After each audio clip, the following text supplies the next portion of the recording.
All right, you internet people, it's February 8th, 2022. I'm Dave Rubin. It's the Rubin Report direct message. We are live streaming on Rumble, that YouTube thing, and on Blaze TV.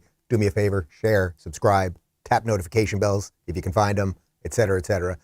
I think today, and I don't want to overpromise, but I think today is going to be one of our biggest and most important shows that we've ever done. Okay, we've never done anything like what we're about to do, which is going to be a full-on expose of what I think is the biggest story of the day, because it combines every piece of everything politically and culturally that I've been yammering on about for years, the things that you all care about. And it's just the perfect encapsulation of why so many things are wrong, so many things are confused, how perhaps we can pilfer some truth and honesty out of any of this, et cetera, et cetera. So of course I'm talking about what's happening right now with Joe Rogan and cancel culture and corporations versus people and media dishonesty and the whole damn thing. So that's what we're doing for the full, at least half hour today. So it's one story. We've crafted, I think, a pretty compelling narrative on the whole thing. We're going to start from the beginning, get it all the way to what happened yesterday, which is that Rumble officially offered Joe Rogan $100 million to move from Spotify over to Rumble, to be completely uncensored, put his entire catalog, which was censored the second he joined Spotify over a year ago, put his entire catalog on Rumble. Yours truly had a little something to do with that decision. Actually, I don't want to tease too much because I'm going to tell you the whole story of how it all went down, but it actually was my idea. And I'll tell you a little bit more on that in just a minute. So we're going to talk really from the beginning of how this whole thing started.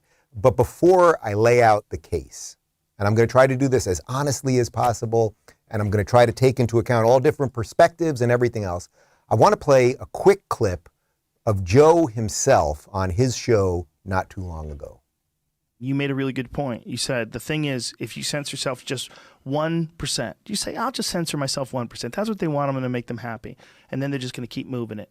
They're just going to keep moving it forward, moving the goalposts, and providing you with more money and giving you more things, but keep moving it in a certain direction. And if you keep giving into it, they're going to have a hold of you.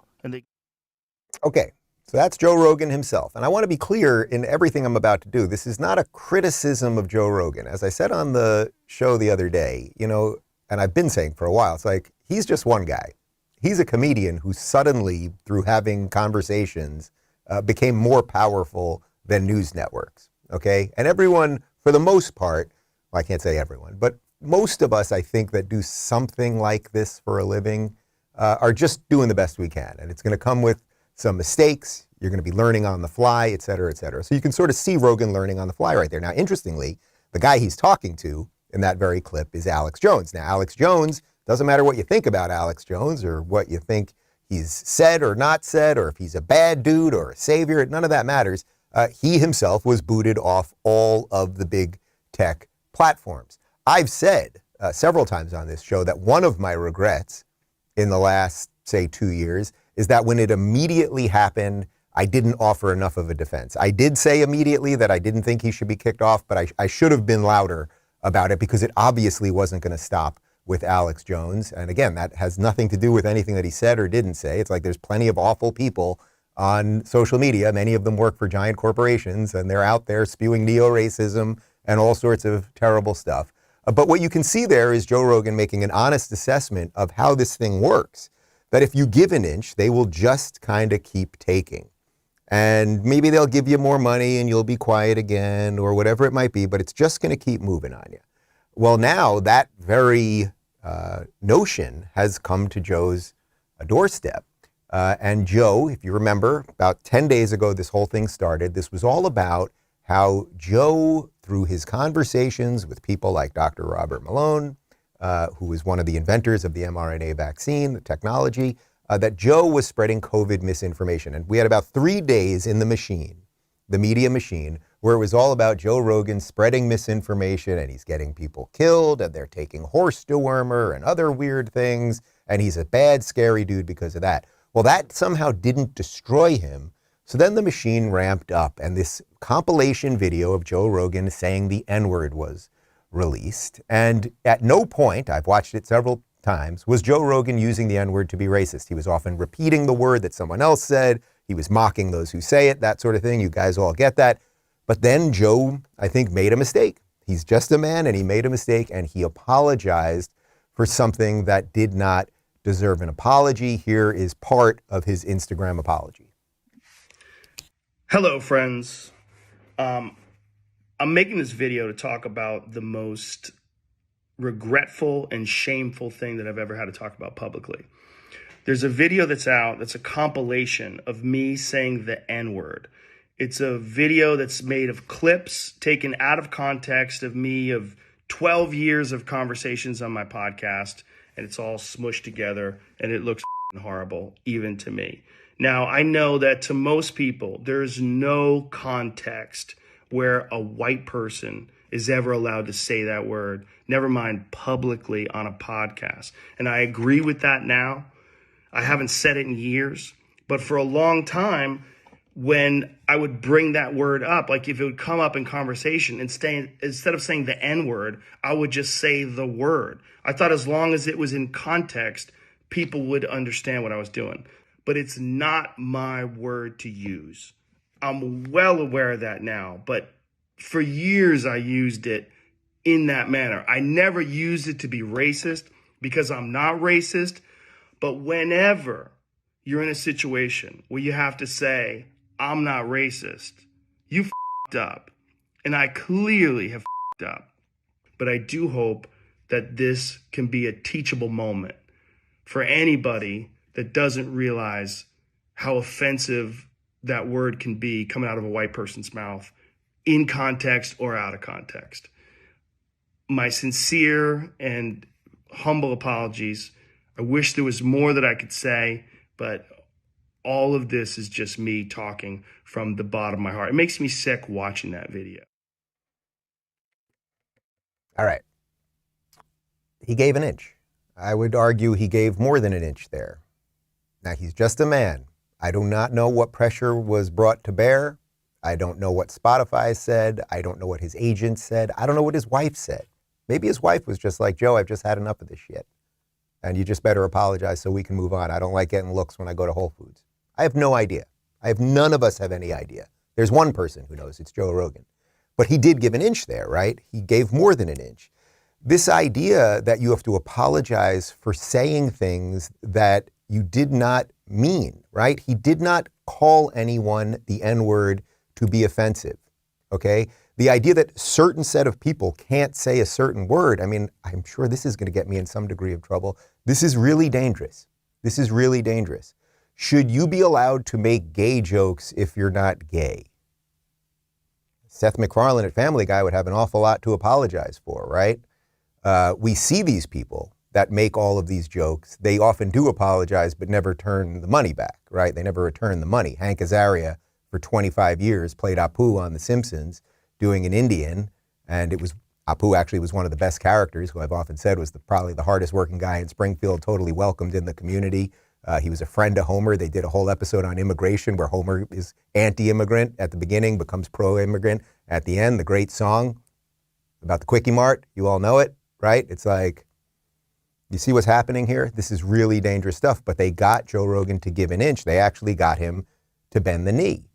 He does not, I don't believe in my heart that Joe Rogan really believes it's not his word to say. I have no desire to say the N-word. I don't think in my entire life I have ever said the N-word to be offensive. Have I ever said the N-word? I have. I've said it in a joking context. Actually, I'll tell you this right now. When I was doing stand-up in New York, I used to do a joke about the Transformers. I'm talking about Autobots and Decepticons. And Jazz was the one black Transformer. And I did a joke about it. And I would say the N-word at the end, not E-R, I would say it G-A, G-G-A at the end, as I was doing an impression of Jazz talking about Megatron.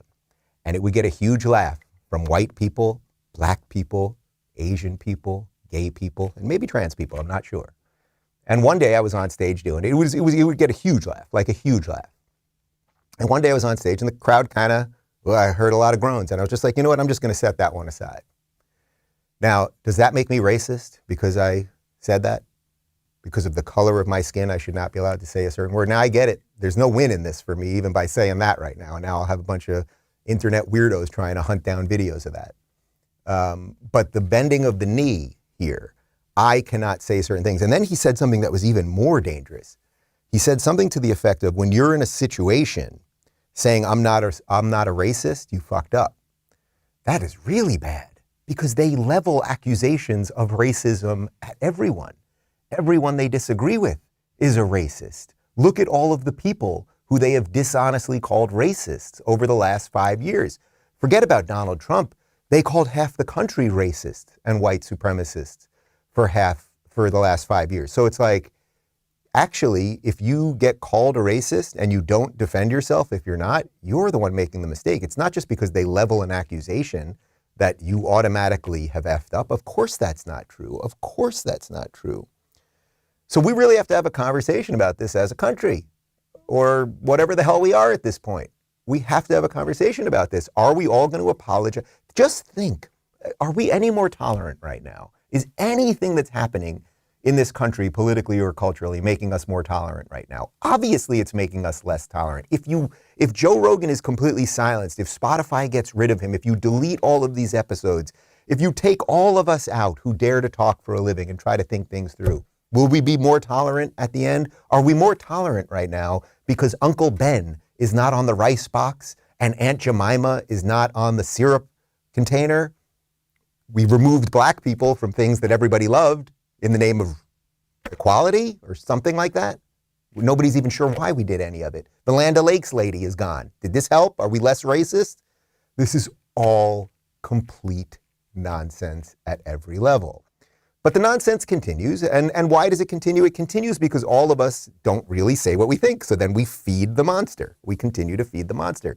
So the Spotify CEO, Daniel Elk, released a statement. Now we've got some of it here. He said, Spotify team, there are no words I can say to adequately convey how deeply sorry I am for the way the Joe Rogan Experience controversy continues to impact each of you. Not only are some of Joe Rogan's comments incredibly hurtful, I want to make clear that they do not represent the values of this company. I know this situation leaves many of you feeling drained, frustrated, and unheard. I think it's important that you're aware that we've had conversations with Joe and his team about some of the content in his show, including his history of using some racially insensitive language. Following these discussions and his own reflections, he chose to remove a number of episodes from Spotify.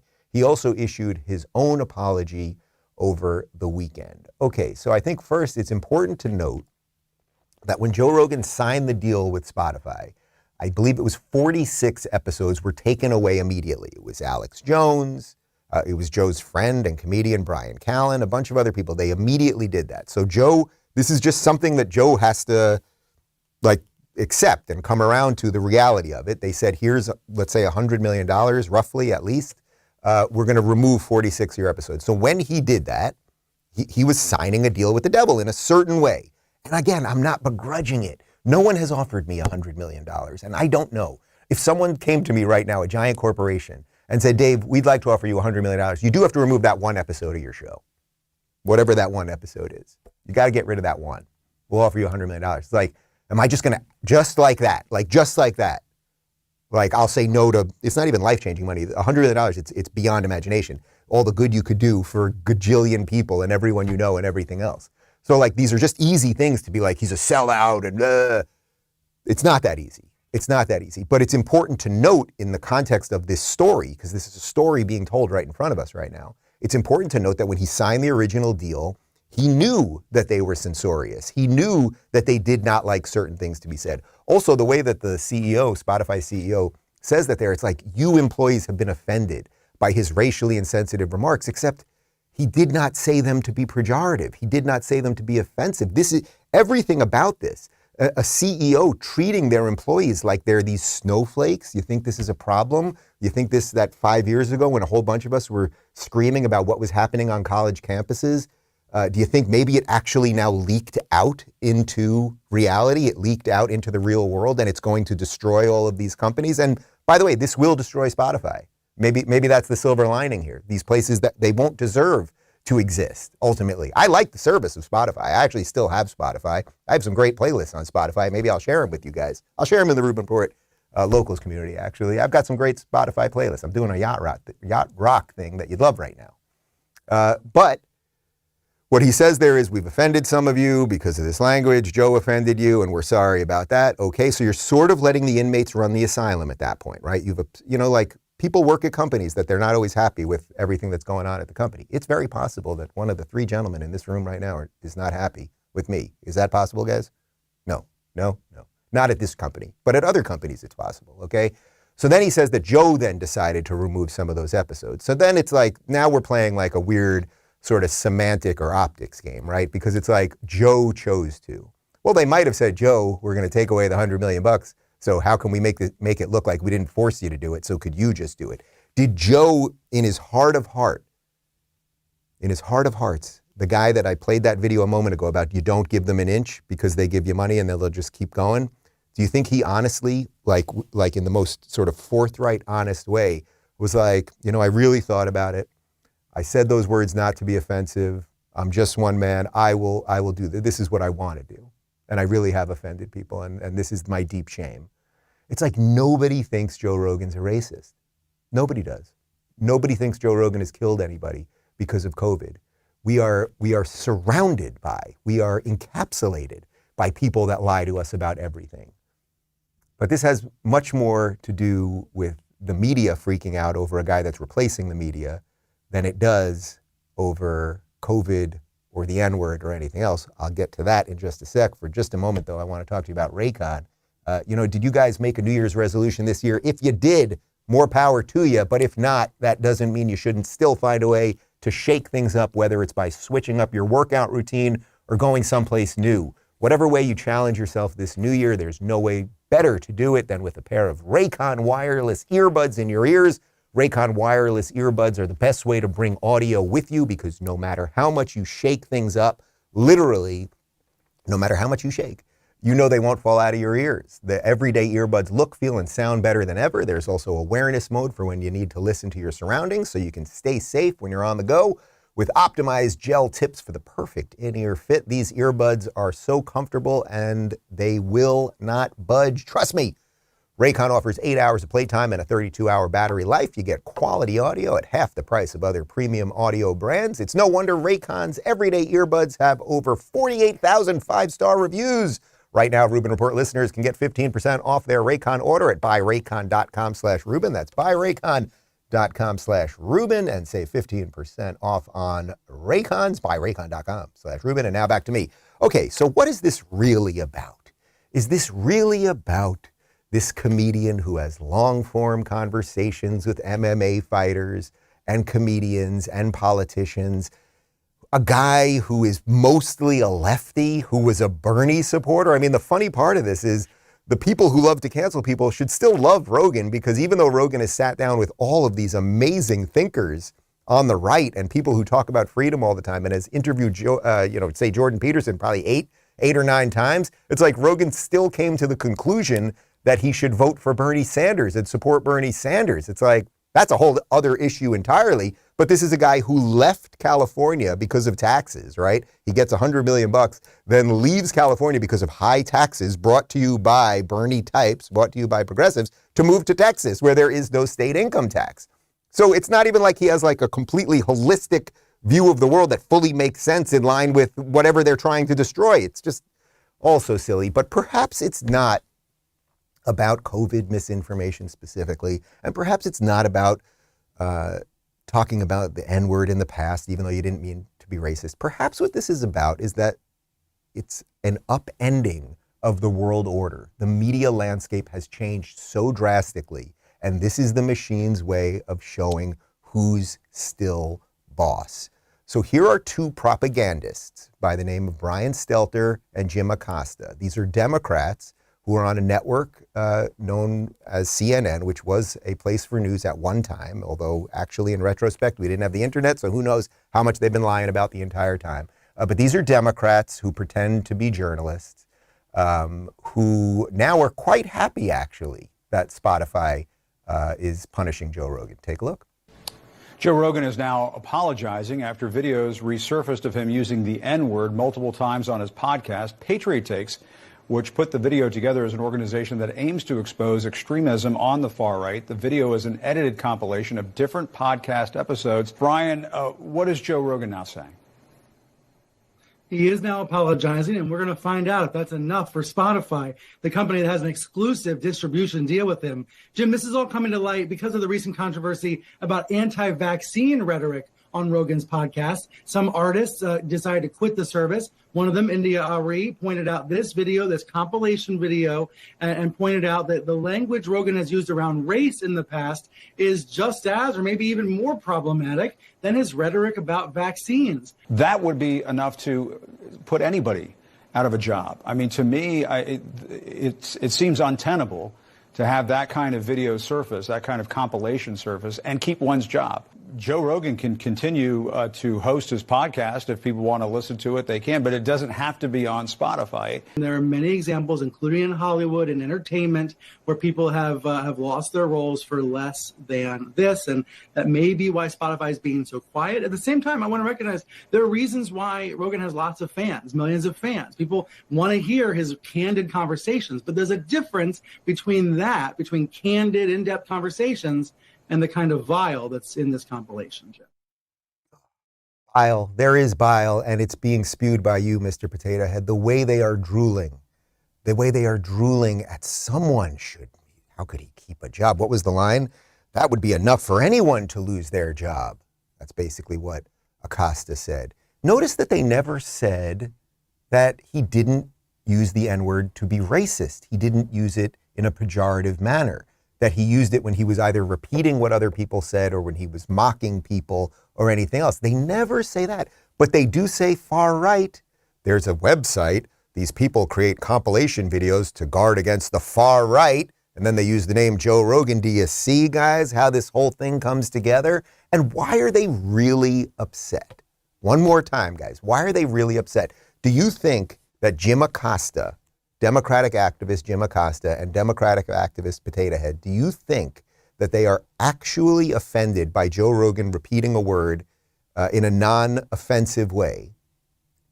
Or is it because more people are paying attention to Joe Rogan? That nobody would pay a dime for Jim Acosta or Brian Stelter if they did not have CNN next to their name. And CNN, which is crumbling, and Jeff Zucker just had to step down, and Tubin masturbated on a Zoom call, and Don Lemon did some weird shit, and they had to get rid of Cuomo and the whole thing. The place is going down, right? The place is going down. Okay, fine. But when it goes down, Jim Acosta is not going to be able to go independent and create a podcast that anyone will pay for, right? Brian Stelter, nobody cares about Brian Stelter. These are people who are corporate suck-ups. They are. I don't know how to describe them in any other way, because they lie about absolutely everything, and they're now lying about their opponent because they want to take out their opponent. But it's even worse than Jim Acosta and Brian Stelter, because now it's leaking into every bit of our political machinery. We've got a quote here from The Telegraph. Barack and Michelle Obama are reportedly seeking to move their podcasts away from Spotify, adding to the company's woes as it struggles with a misinformation controversy and low growth. One source told Business Insider that the couple's higher ground audio company's pitches did not always align with Spotify's interest in popular, wide-reaching shows. A few days later, Joni Mitchell also demanded that her music be removed. Prince Harry and his wife Meghan, Duchess of Sussex, who have a deal to host and produce Spotify podcasts, expressed their own concerns over the spread of pandemic-related misinformation. Okay, Barack Obama and Michelle Obama. And we know that the administration, remember our Surgeon General said about 2 weeks ago that perhaps Spotify should do something about misinformation coming from Joe Rogan. And we know that Jen Psaki said a few months ago that the administration flags posts for Facebook so that they can remove posts. This is as close as you can get to violating the First Amendment without actually violating the letter of the law. And maybe it actually is doing that when you apply that sort of public pressure. By the way, Facebook's stock is absolutely tumbling right now. I think Meta, which is now the parent company, lost something like 25% of their stock value. And then in another huge story yesterday, and it's all connected to all of this, Peter Thiel, the original investor in Facebook and really one of the few sane people to come out of Silicon Valley, mostly a libertarian, and I know him personally, and he's a good guy. He just stepped down from the Facebook board. So there are major things happening, major things happening.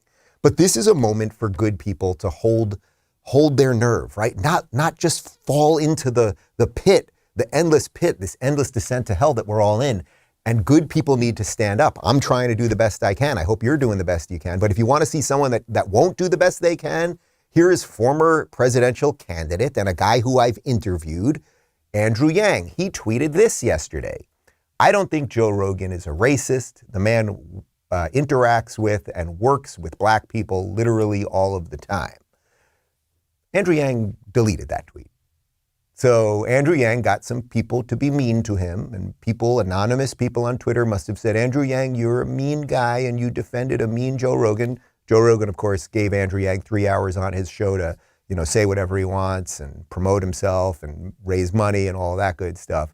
But Andrew Yang deleted that tweet. Do you think for 1 second Andrew Yang thinks that Joe Rogan is a racist? Of course not. Of course not. But the mob comes and it's amorphous and it's mean, and I've seen it. It's come for me, and it ain't fun. And years ago when it came for me the first, few months, when it was just unhinged lunacy because I was announcing that I was leaving the left in essence, or as I was, not even that. It was when I was first saying, hey, there's some problems on the left. And I would just get thousands and thousands of tweets, and I'd literally get death threats to my house and all kinds of other stuff that I would prefer not to tell you. You know what happened to me? Lost a whole shit ton of my hair. Developed alopecia, which it's all mine now. We're back. We're back in business. But it's not fun. It's not fun. So I'm not diminishing that. But if we don't have people that will be brave, then we've got nothing. So Andrew Yang, it's like, you're done, man. You're done. You're completely done. Then it continued. It continued with this guy, Dwayne Johnson, better known as The Rock. And here we've got some info from the New York Post. Just days after publicly supporting Joe Rogan, Dwayne "The Rock" Johnson acknowledged the controversial podcaster's repeated use of the N-word, calling the revelation a learning moment. So you need to understand this. The Rock defended Rogan first because The Rock is not an idiot. The Rock is not an idiot. The Rock is not an idiot. He's not a liar and a moron. The Rock knows that Joe Rogan's not racist. The Rock knows that. But then this video goes around, the mob starts coming, and even The Rock, you might say, was caught between a rock and a hard place. And The Rock then retracted, and basically the implication is, no, Joe Rogan is a racist. Now, that would be fine, except most rocks have skeletons in their closet. I think that's a saying. And then, of course, this tweet popped up. Somebody dug this one up, where The Rock, a couple of years back, said to this random girl on Twitter, @KatieRobin23, shh, don't be angry, Miss Katie. It's not our fault you're turning blank. You can read the word yourself. I'm sure I'm demonetized already, but why add fuel to the fire? You're turning blank tricks to put yourself through nursing school. Shush. Now, that's to a random girl on Twitter. It's a couple of years back. But why did he say that T word, that very offensive T word? Is The Rock a transphobe? Could it be that we've all used words in ways that either we regret or at the time were okay or something like that? But you know what, Rock? You got to be destroyed now by their rules, not by my rules, man. You've shown that you are not nearly as brave as you purport to be in a lot of the movies that you're in, right? What would The Rock do? I've never seen any of the Fast and the Furious. I've never seen any of them. I think that's actually one of my keys to life. I've actually never seen any of the Fast and the Furious, but I assume they're doing things fast and they're pissed about it. And they probably don't apologize for saying bad words. Would that be a fair assessment of the movies? Yeah, they don't apologize in those movies, okay? So The Rock is not The Rock that you want him to be, okay? But it continued, and there are some people sort of making some sense through this. Actually, one of the guys making some sense through this is Glenn Greenwald. Now, Glenn Greenwald is a lefty. He is an Edward Snowden lefty. Glenn Greenwald and I used to fight on Twitter all the time. Glenn Greenwald has repeatedly called me racist. We've sort of made amends privately once about a year ago, so we don't go at each other anymore. But I have obvious political disagreements with him. Is what it is, that's fine. But I like to give credit where credit is due. And here he is on Fox talking about this issue that I'm mentioning about media resentment. I think it's the same reason why you look at why they're so obsessed with Fox News, sort of the one place that has always existed in the large media ecosystem that deviates from what the rest of the media is typically saying. Like, why can't you have just one place where people are questioning your orthodoxies? And it's because the ability to control information is an incredibly powerful instrument that everyone who tries to obtain it wants to safeguard. And so what you see with Joe Rogan is he's built an enormous audience, bigger than essentially everybody on television, an audience that's young and ideologically diverse. And he does often question and dissent from the pieties they're attempting to implant in the minds of so many people. And as their ratings decline and their audience evaporates, they're looking to censorship as one of the ways to maintain this stranglehold on our discourse. There's a huge component of kind of resentment on the part of this insular class and liberal enclaves that nobody else is entitled to have influence. Yes, Glenn Greenwald, we're good to go, man. By the way, what's interesting at another level about that is he's on Fox saying that. Okay, now, as he makes the point, they're always trying to destroy Fox, right? Because Fox is the only counter place. Fox, by the way, is the only network that will put me on. And they put me on completely uncensored. I do things live. They've never once asked me to say anything or not to say anything or anything else. When my first book came out a couple of years ago, we tried to get on every other network. Nobody put us on. It was a book defending liberalism, but actually they're anti-liberal. That's a whole other thing. But what's interesting about that is the guy that he's talking to right there is a guy by the name of Howard Kurtz. And you might find it interesting that Howard Kurtz used to be a host on a network called CNN. And do you know what show he used to host on CNN? It was a show called Reliable Sources. Yes, he was the host on CNN of Reliable Sources before Brian Stelter. It was a Sunday morning show, and I remember watching it growing up, and I thought it was really interesting because I've always been interested in media, and he would do this honest assessment of media and critique of media and what are we doing wrong and sort of let's look in the mirror and figure out what's what. I don't remember exactly the controversy that got him fired from CNN, but then Fox News picked him up. And there he is doing an honest assessment of the media with a guy, Glenn Greenwald, who is clearly not on the right, who is clearly not in agreement with most of the stuff that is said on Fox News. Okay? But now it continues. Bari Weiss, who of course was the New York Times op-ed person who famously left the New York Times 2 years ago, she defended Joe Rogan, and obviously I've been somewhat critical of Bari. I'll get to that in just a second. But she wrote ditto. This is a tweet from Bari Weiss. This is a retweet of Lex Friedman. She wrote, ditto, grateful for Joe Rogan. And of course, what Lex said was, I stand with Joe Rogan. It is not a coincidence that the attacks calling him racist come as pressure on Spotify to censor builds. Politicians and the media profit on division and outrage. They fuel the extremes that make us believe we're divided, we're not, we're in this together. So my only, and I don't mean to be petty about this, but I do have to mention this Bari Weiss thing because Bari, as you know, she wrote the original intellectual dark web piece in the New York Times where she said that if interviewers, she was talking about me and Joe Rogan specifically, if we talked to some of these scary people, and she was talking about Mike Cernovich, she was talking about Alex Jones and a few others, that we'd have to either be cynical or stupid. So she put that in the New York Times. She called me, and Bari, I will talk directly to you, and I've texted you, so I'm not talking shit behind your back. You called me the next day crying after the article came out, apologizing for putting it in there, and said that your editors forced you to put it in there. So you were doing the same gatekeeping that now you don't want done. They're forcing Joe Rogan to not talk to certain people. That's exactly what you did when you were at the New York Times. I don't mean to make this about you, but why not just admit that now? You're free and independent and on Substack. Why not just admit what you know to be true? I'm not making this up. So that's just a little sidebar, and I apologize for even bringing myself into this at that level. Bret Weinstein, who of course has been on my show many times and who has survived cancel culture and literally survived being at Evergreen State University when kids showed up with baseball bats. He had a good tweet about this. He said, Joe Rogan is taking flack because he's over the target.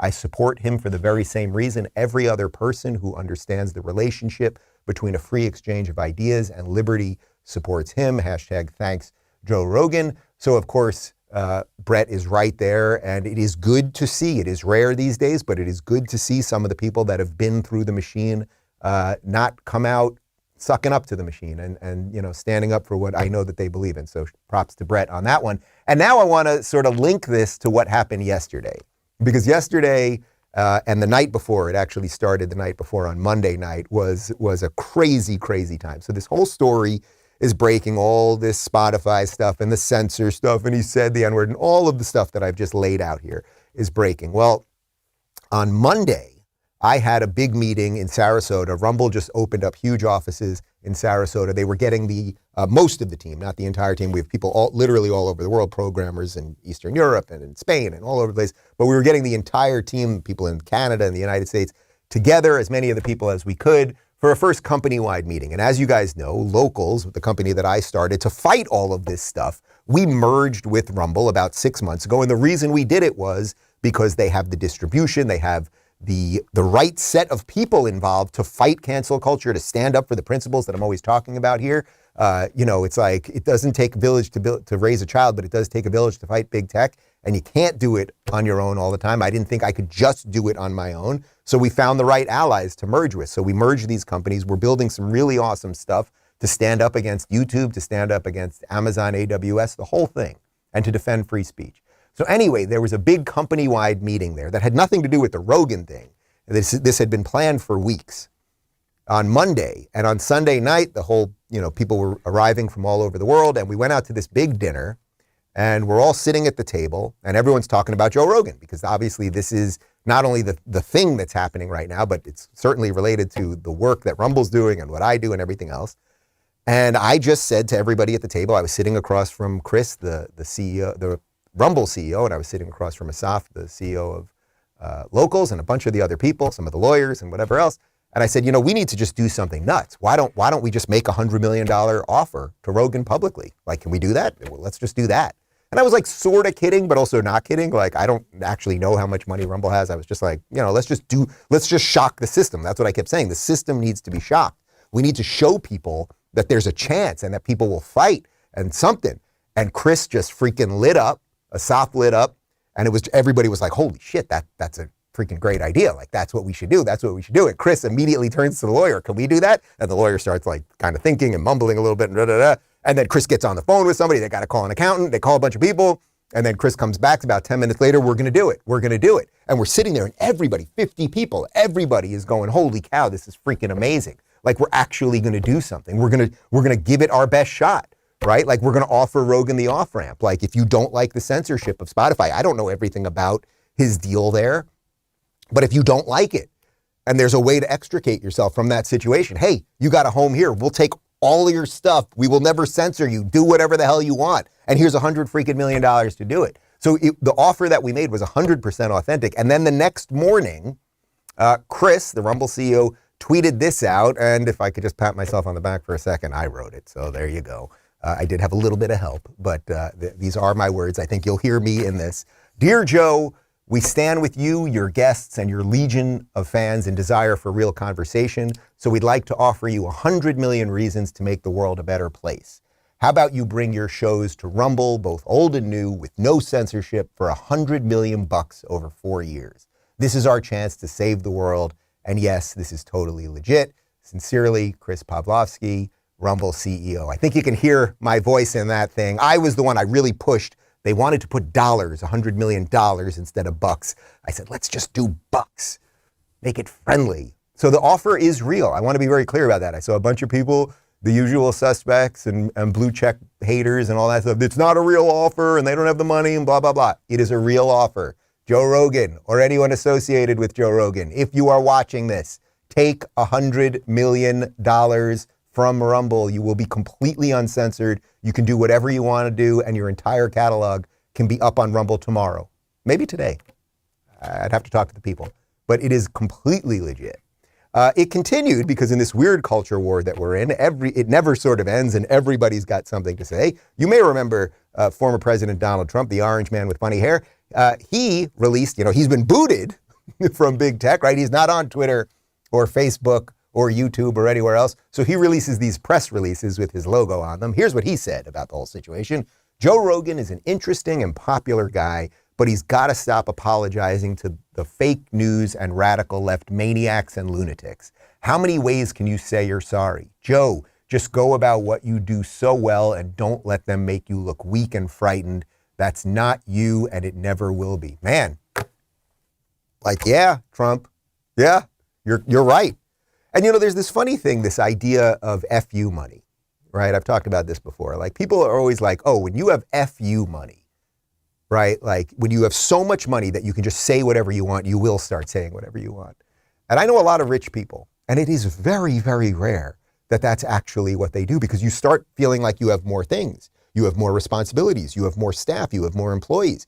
If anything, you become more quiet in that often. I would say that Peter Thiel is maybe the one and probably best reverse example of that. He's someone who still is fighting for the things that he was always fighting for, and remarkably consistent over 20 years if you watch his videos from 20 years ago. But most people, once they get a certain amount of money, like, and again, I don't mean this as a judgment to Rogan, but it's like, you got that money. There's a certain comfort, a certain lifestyle that comes with that. And you have other responsibilities. So this is messy. It absolutely is messy. By the way, there was one other guy who had FU money, who said FU to the whole system. Yeah, it was the guy that released that press release, wasn't it? That was the guy who had an awful lot to lose, billions of dollars. His businesses are in shambles right now. Like, I can't imagine that the Trump properties are doing particularly well right now. Even the hotel in DC closed, if I'm not mistaken, or they had to license out the name to someone else, and that was a freaking awesome hotel. But he said FU, and the system said, well, here's what we can do to you. So what do we do with all this? This is frightening stuff. This ain't fun stuff, but I believe in humans. I believe in individuals. I believe we can keep going and keep fighting. Like, it's what the story of being human is. It's what biblical stories are about. It's what the grand narrative of the human experience is. And by the way, there are people that are warning us about this and have been warning us for quite some time. So now I want to throw back to this guy, Jordan Peterson, a guy who has been through the machine, and the machine tried to destroy him.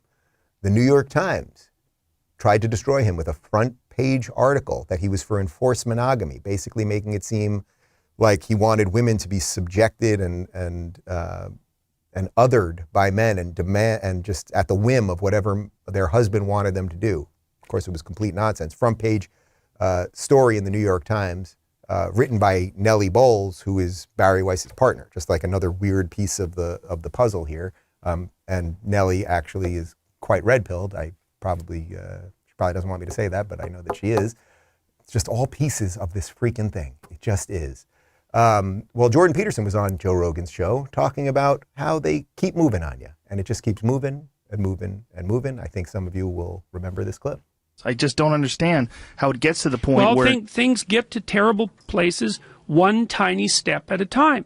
If I encroach on you and I'm sophisticated about it, I'm going to encroach 2 millimeters. I'm going to encroach right to the point where you start to protest. Then I'm going to stop. Then I'm going to wait. Then you're going to calm down. Then I'm going to encroach again, right to the point where you protest. Then I'm going to stop. Then I'm going to wait. And I'm just going to do that forever. And before you know it, you're going to be back 3 miles from where you started, and you'll have done it one step at a time. And then you'll go, oh, how'd I get here? And the answer was, well, I pushed you a little farther than you should have gone, and you agreed. And so then I pushed you a little farther than you should have gone again, and you agreed. And if anybody's interested in this sort of process, and this is a horrifying book, if you want to read about how this process works, you can read a book called Ordinary Men. I ordered Ordinary Men. I have it on my nightstand. I have to dive into it. I've been a little busy for the last little bit. But do you think Jordan Peterson kind of just explained the whole damn thing? Do you think he just explained everything about COVID? Do you think he just explained everything about lockdowns and masks and mandates and encroachment on language and destruction of people and cancel culture and everything else? And boy, that sounds an awful lot like what Joe Rogan said at the top of the show. We're going to show you that one more time before we head out today. But we have this knowledge, guys. And while we can exchange these ideas openly for as long as we can, and I get it, YouTube could shut me off right now. Twitter could take me out right now. That's why I'm on Rumble, actually. That's why I started Locals. Like, I'm good. I'm good. I'm working with people that have the infrastructure to stay alive. It ain't a perfect system. But any of us could be taken out at any moment. But if you think that your silence is what's going to keep you afloat, actually it's what's going to drown you, right? Your acquiescence is what gives this thing air. This thing needs energy. And you being afraid of it gives its energy. Go watch The Never-Ending Story. This is the nothing. It's here, okay? Where's Atreyu? We could use Atreyu and Artax, the horse who died in the pit of sadness. We could use that horse right now, who probably took ivermectin. A couple comments from the locals community, and then I want to show you that Rogan video one more time. Jeff says CNN is turning into a parody of itself, almost like how Saturday Night Live used to be funny. Yeah, all of these things, they've all fallen on the sword of wokeism. And as they've done that, they've rotted out any sense of truth there. And that's why it's very hard to relate to people that watch these things. It's why I'm very proud that our show is on at 11 a.m. Eastern now. We are completely opposed to the ideas that the lunatics of The View are airing on ABC right now. And if you watch this show and your spouse or your friend watches The View, let's say that's what you're doing at 11 o'clock, right? If you're watching this right now and maybe you're doing some work or some other things, whatever it might be, but you have a friend or a spouse or whoever that's just watching that, if that, that's a certain set of information you're getting about roughly the same things, because The View is sort of talking about the same things, let's say. Well, you now are living in a completely different world as them. And how do we arbitrage those two things? I don't know. I don't know. That's why I moved to Florida, because I couldn't be around it in California anymore. Oop, I said California, $5. Let's say we're at about $100 right now. Vic says, this is kind of how Andrew Yang ran his presidential campaign too. Yeah. Yeah, unfortunately, look, I think Yang is a decent guy. Like, I enjoyed interviewing him. I'd like to play basketball with him. He likes old school Nintendo. I don't think he has balls. Like, he just doesn't have balls and the intestinal fortitude to stand up for what he thinks is right. I thought that a lot of his ideas were sort of like half-baked, but they were somewhat newish, and he was trying to be somewhat moderate, and so then that was like kind of okay. But like, at the end, like, what do we need? Do we need weak men right now, or do we need strong men? I don't even think I'm that strong. Like, I don't know what the hell I'm doing. I'm just doing the best I can. But maybe we just need more of that. We don't need you to be strong. How about just do the best you can, and then we'll see what happens. Caesar says, you will always outlast the critics if you stand your ground, be brave.